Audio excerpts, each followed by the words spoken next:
everybody. My name is Keila Banks. I'm 15 years old, and this is my crazy dad. Hi, I'm Phillip Banks, and I'm her dad, and not the crazy part. So we're here to talk about kind of what Jim hit on is how to raise a family in tech. But it's so much more than that. It's about getting young people into the community and kind of what we're doing and kind of best practices and things I want you to get about what you can do to bring more young people in the family, in the community. Because how diverse are you if you're not considering youth? We have so many women's and ethnic diversity efforts, but not enough youth. And to add on to that, how diverse really is your community if you don't bring in youth? We like to think our communities are diverse because we include women and different people of color. And even at the Women's Open Source Lunch, we were talking about how, who decides what's diverse? And the most overlooked group is youth. We're literally hacking into Linux kernels, hacking into Minecraft, making games. We're the most overlooked group.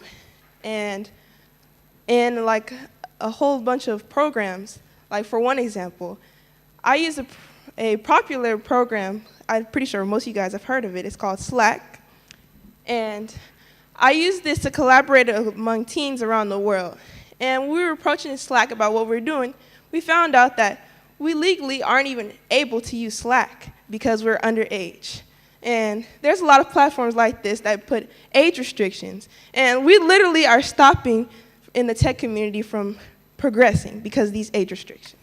So our talk has changed like 10 times. Listened to a lot of the good talks at this conference, and we thought of that one because Guy Martin did a talk yesterday about Slack and community, and we had a story about Slack. And just for Slack's purposes, we could also say we talked to them, and they're trying to lower the age limits so that younger people can use it. So we wanted to start out talking a little bit about who we are and why we're here, but Jim hit on most of the stuff, but I'll introduce our tech family. Over to the right is my son, Phillip. He's the oldest. He's 28, and he's a sysadmin and IT guy at school. Then we got Hunter right next to him. He's a video game developer, and if you Google open source gaming, you'll see a lot of Hunter's posts. Over to the left, we have my son, David. He wants to be a surgeon, but somehow we're going to tech that up. I don't know. We're building cyborgs or something. I tell this boy we're going to work with brains and connections. And then we got, at the bottom, my daughter, Keila. And I think you've met her, but tell us a little bit more about you, Keila. Well, like Jim was saying, I've been speaking at conferences since I was 11 years old. And this was my biggest one at O'Reilly's OSCON, which I did the keynote. And that one was a group of about 4,000 people in the room, but really it reached a bigger audience because that talk kind of went viral. And I also had the pleasure of visiting the White House under President Obama. And notice it's a lot different there now. I was also featured at the Melissa Harris Perry show, and we also got to go to the mayor of Los Angeles, and that's also the CTO. Yeah, Chief Technology Officer. Chief Technology Officer, my best friend. LA. It's cool. There's another picture, for diversity, the Chief Technology Officer for the United States of America is a woman, for women who want to know that. So it was a great role model for my daughter, just meeting her and talking about being in her position. So the first thing we want to talk about is how we do things. What's our method? So Keila, how do we engage? How do we use engagement? Well, as I mentioned earlier, I'm 15, so I still go to school. And every ride to school, we usually have a discussion, whether it's a debate or just a regular conversation about a whole bunch of different topics. And usually we try to relate it around tech. And I feel that like having these talks on the way to school and the way home, it makes us engaged. Like the reason why kids like the stuff is because it pertains to us. We're not just going to, write a whole bunch of code just for the purpose of it. It has to relate to us. And I think engagement is a crucial part in involving youth in the tech community. See, we believe in a lot of reverse engineering, and I think that gets a lot of youth involved in something, and it's whatever thing that they like to do.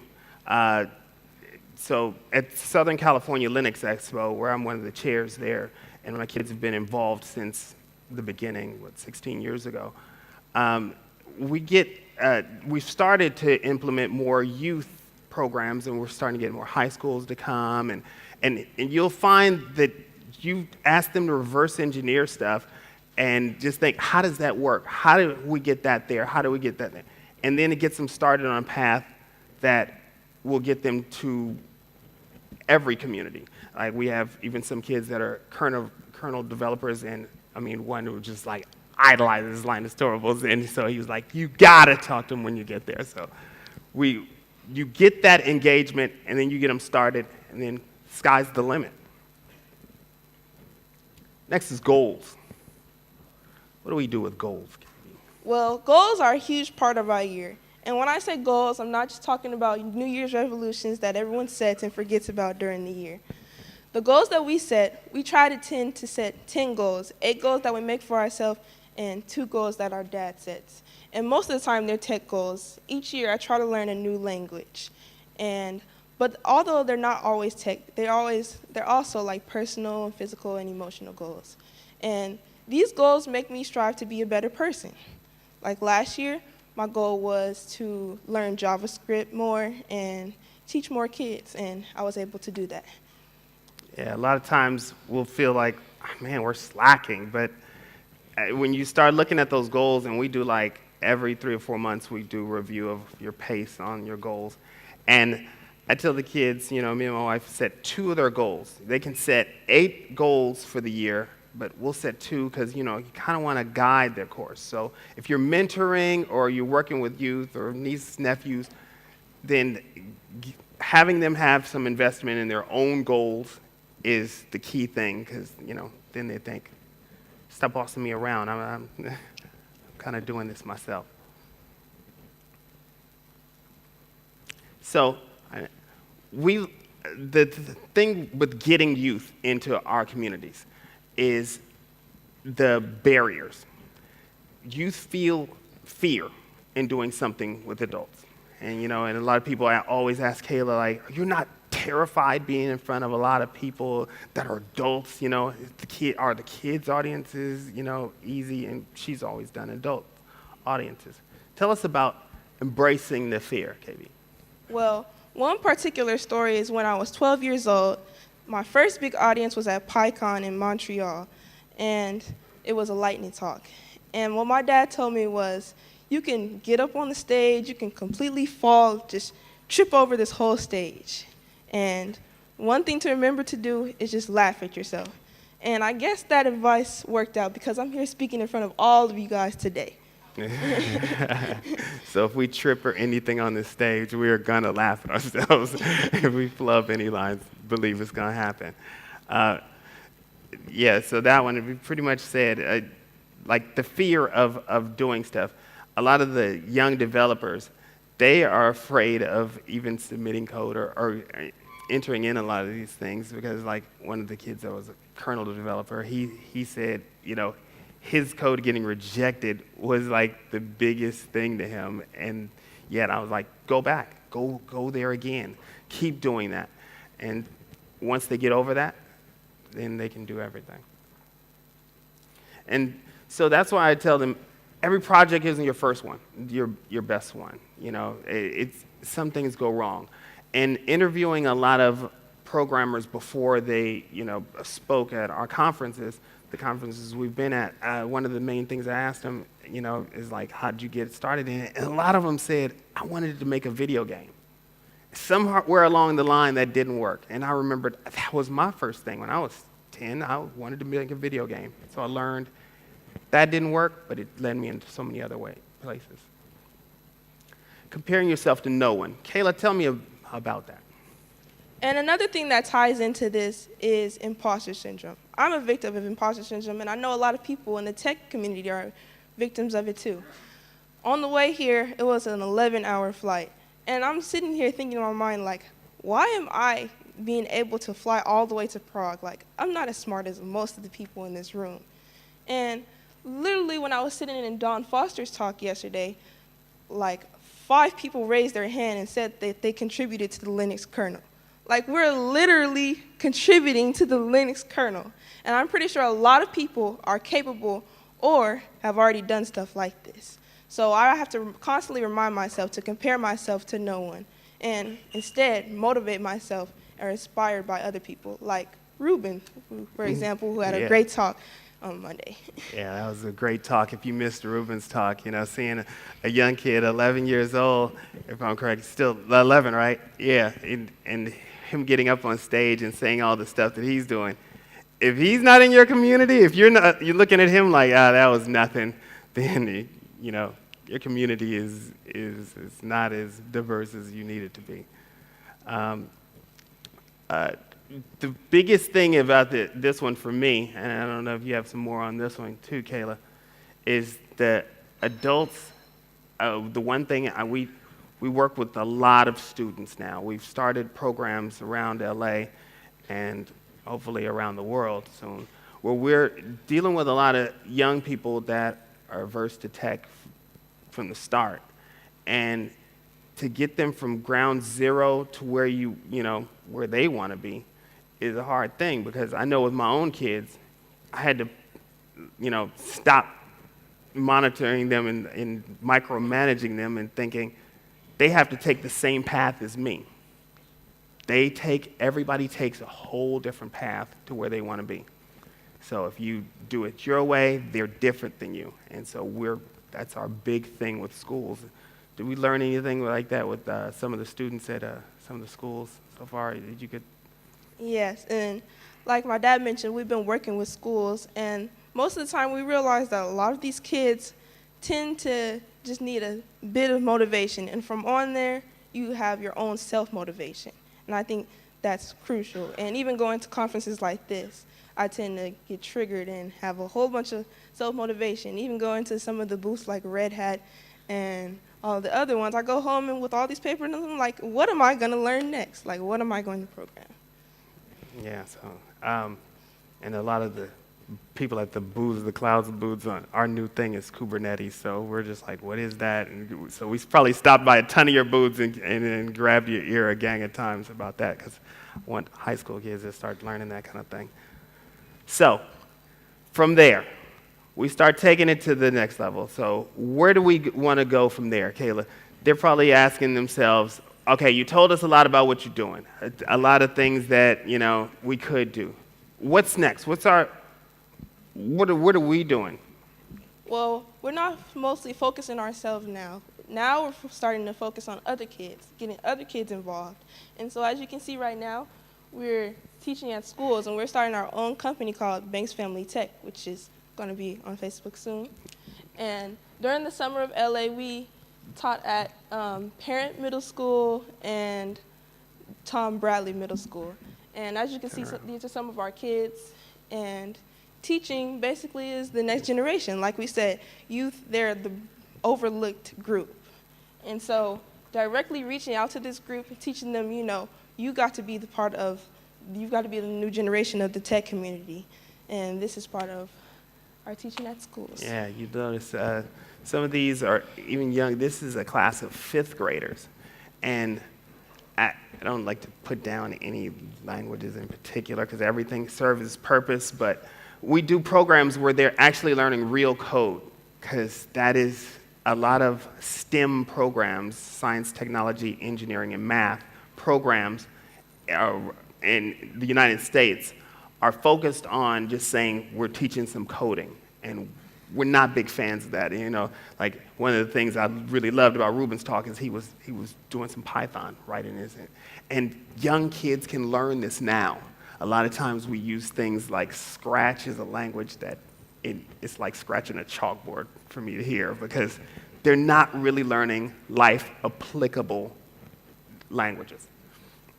So we're teaching in schools, and what do we want to do from there? We want you to, our next thing was like, how do you get involved? there's so many tech minds in this room that can give back to their communities.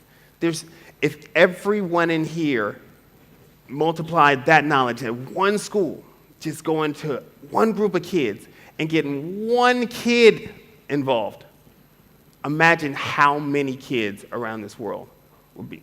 Because I tell them, this is just a tool.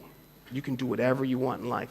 There's some people that were graphic design, and that's what my son Hunter. It's my son Hunter teaching us these two schools. That's my son David down there helping with this. Hunter was more graphic design. Applied it to video game design. So how are we going to, that's how you can get involved and help us. So now, Keila made this. So tell us about this one, Keila. So this slide is dedicated to our community. As we mentioned earlier, we live in Los Angeles, but even all the way on the other side of the world, we literally have so many familiar faces like Nithya, and that's our friend Guy and Adrian and all these people. And so being in tech really enables a community, and that's what we're trying to portray. And yeah, these are all of our friends there. Shout out to Nithya. A lot of the people we've seen here today, so like I was saying, we've changed the slide so many times, seeing so many new faces. You know, Nithya talks, and Keila and the Women's in Tech Talk came out with a couple new friends, and then I was like different people we didn't even know were here. You know, Jono, we see him in every city, or I don't know where that guy ever stops at the house. And of course, our new friend Angela is here running this conference. And so community. So having my kids in this community all this time, there's so many people. I mean, even when we went to the White House, there was people across the room like, hey, there's so-and-so, and they're in the tech community. And then they offer their advice or anything if they know them. But imagine if more kids are involved and get these contacts and everything, like some of our young programmers like Ruben, get these contacts, and then they help them, and they help develop them as programmers and as developers, as designers and engineers. So, now with all that, what are they going to do? Are they going to reach out to us? Yeah, are you guys going to reach out to us? You guys going to contact us on Facebook? And so there's our Facebook. That's my primary source of contact. And you can also, since we have to leave right after I have to get back to school, you guys can shoot us an email. And lastly, you guys can for sure tweet us because our Twitter game is about to be A1. Yeah, we're not as big on our Twitter, but we're going to be all over social media. And this is the thing, we wanted to get everybody else involved. And just like, we want you to reach out to your communities, reach back out to us. If you want to start an effort or anything, and wherever in the world, this world's a small place, as we've shown.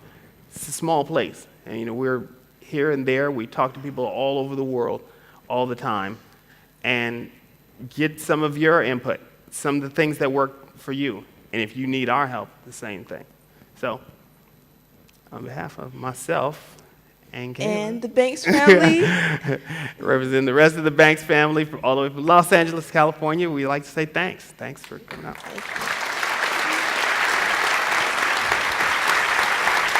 Nice. Here, hold on one second. So I want to make. Hold on one second. So this is unscripted. So, but I want to make a deal with you. All right. So many of you know. Is Clyde Seepersid in the audience somewhere around here? Have you met Clyde yet from our organization? I haven't. So Clyde runs all of our training and development at the Linux Foundation, and we have certification tests for Linux sysadmins, for Kubernetes, for a whole bunch of different technology. We have self-paced training, online training. We would love to offer for your classes in Los Angeles access to that, free testing, free certification. So as you're building out that program, hopefully you can take us up with that. Adrian was on one of our slides. He said you guys would love to help. So awesome. We love it. Well, let's do it. We love it. All right, thank you. Thank you.